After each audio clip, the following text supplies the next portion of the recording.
Welcome to the Grace Hour Show, a Christian program that takes a dive into our daily challenges and helps us learn our faith in a practical way. My name is Liz Robbins, and I'm joined by my husband, Roger Robbins, in the studio. And today we're going to talk about an incredible topic. This whole week will be about grace, the grace of God. Yes. And we are really looking forward to it. Good. It's such a good topic. The name of our church is Greater Grace. It is something that is often on our lips, but it is one of those words that is very deep and very wide, and at the same time can be used very casually. So I think it's going to be fun to really spend some time thinking about it today. Yes. And we're coming off the heels of Thanksgiving. Yes. So a week of thankfulness. We're Happy recovering. Monday after Thanksgiving to all of us in America who celebrate. We In had Canada a great time. The week before. God bless you.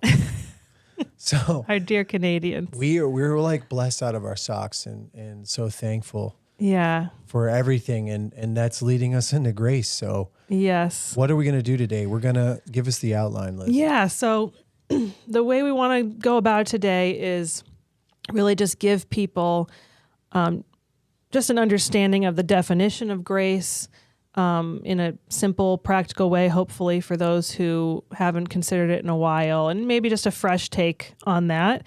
And then we want to go into the difference between grace and mercy, just briefly, those are both beautiful concepts. And then talking about how grace does three things for us.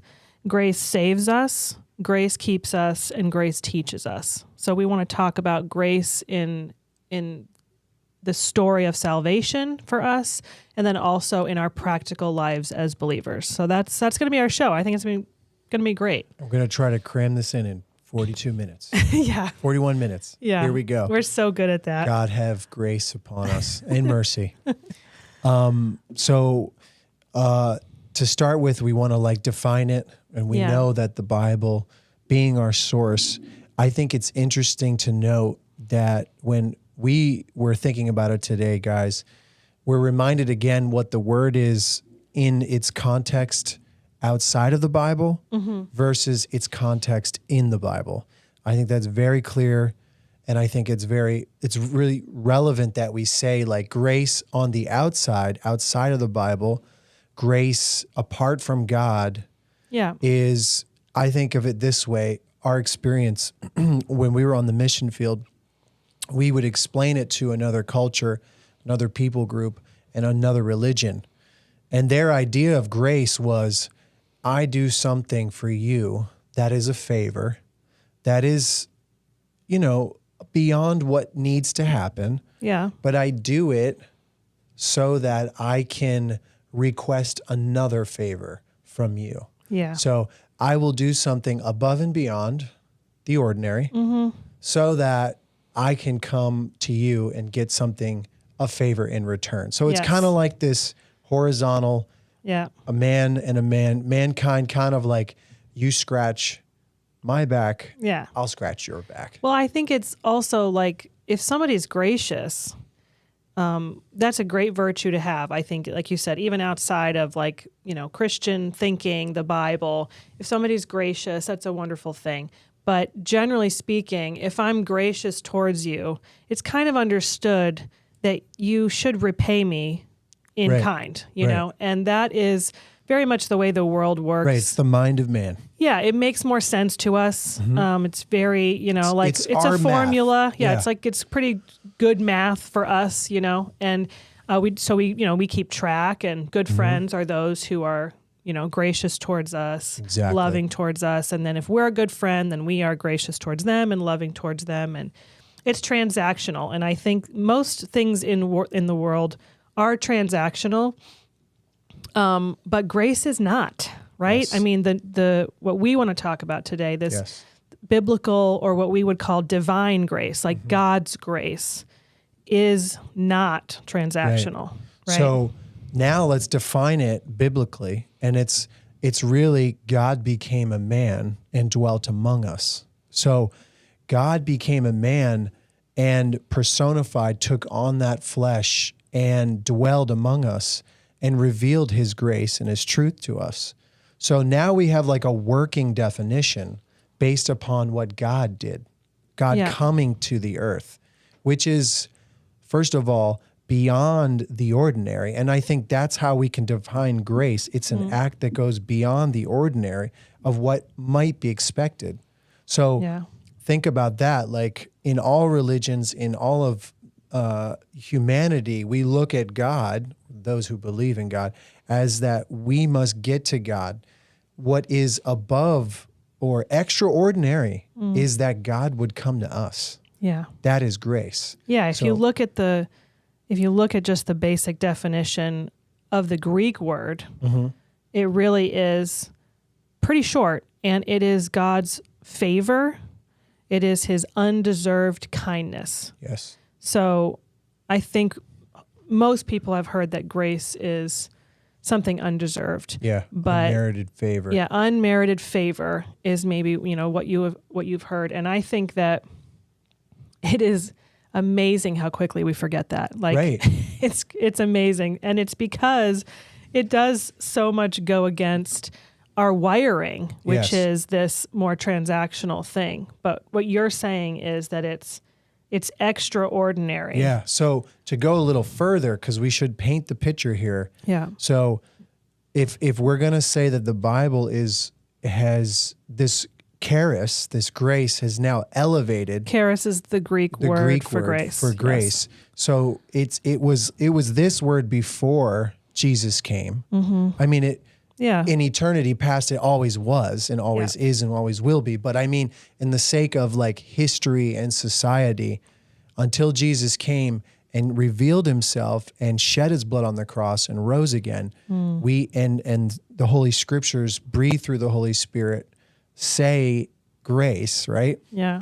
So let's compare the life of Jesus when it comes to grace, because grace is like, okay, I would, some would scarcely die for one man, right? Yeah. Like it says in Romans. Yeah.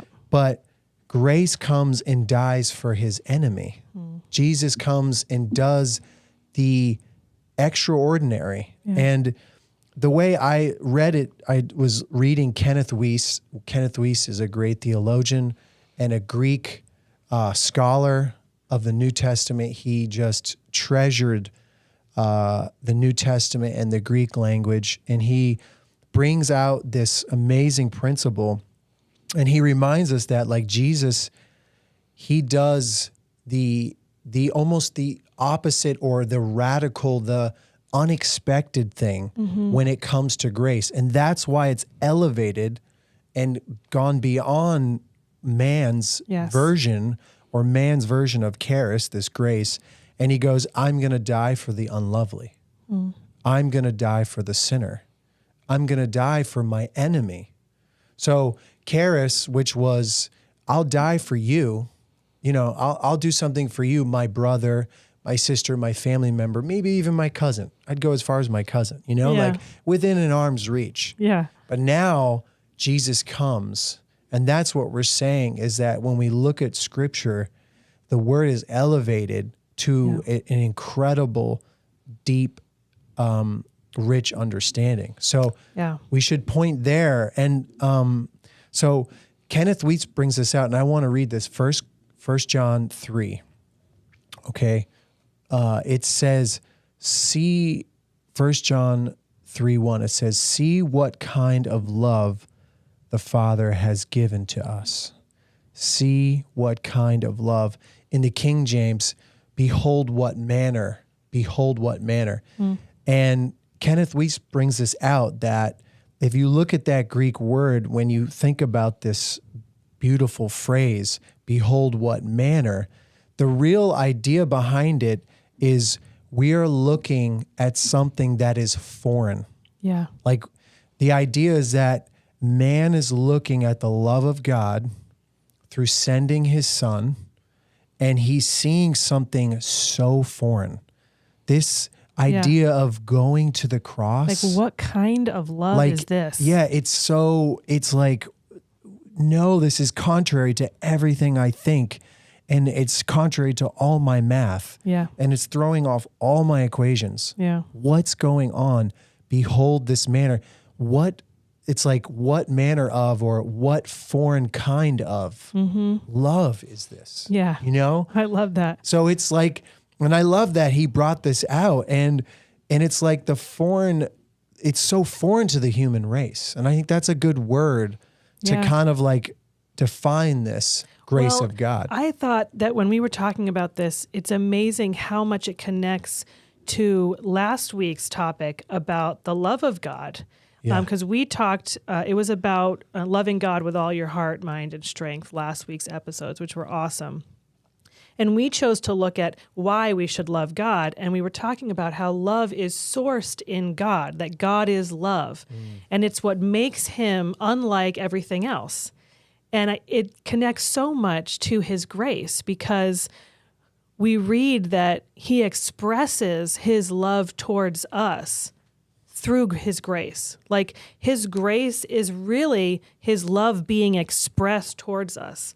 It's his limitless love towards us. And that's actually what Louis Barry Schaefer says. This is a really great book that you let me read. Thank you. It's pretty beat up, but it's called... Someone else let me read that. Yeah, this has been handed down a few times, I think. The title of it is Grace, the Glorious Theme, by Louis Barry Schaefer. And in this, which is a very in-depth look at grace, but a simple line that jumped out at me from him about grace is that it is nothing less than the unlimited love of God expressing itself in measureless grace. So just as God's love is eternal, it is outside of time, it has always been, his grace is an expression of that towards us in time. And like you said, through Christ's coming.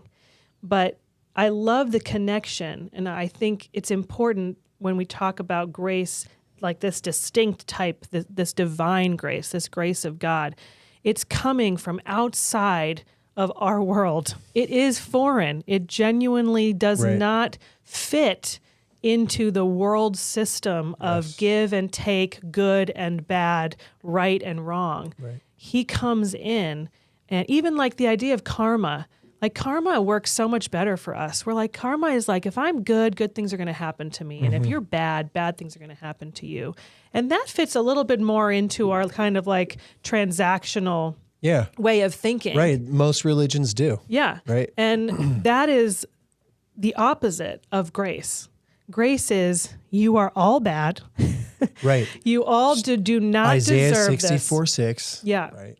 Like Romans 3. you all deserve wrath. You all deserve judgment. You are sinful. You are not holy, like God is holy.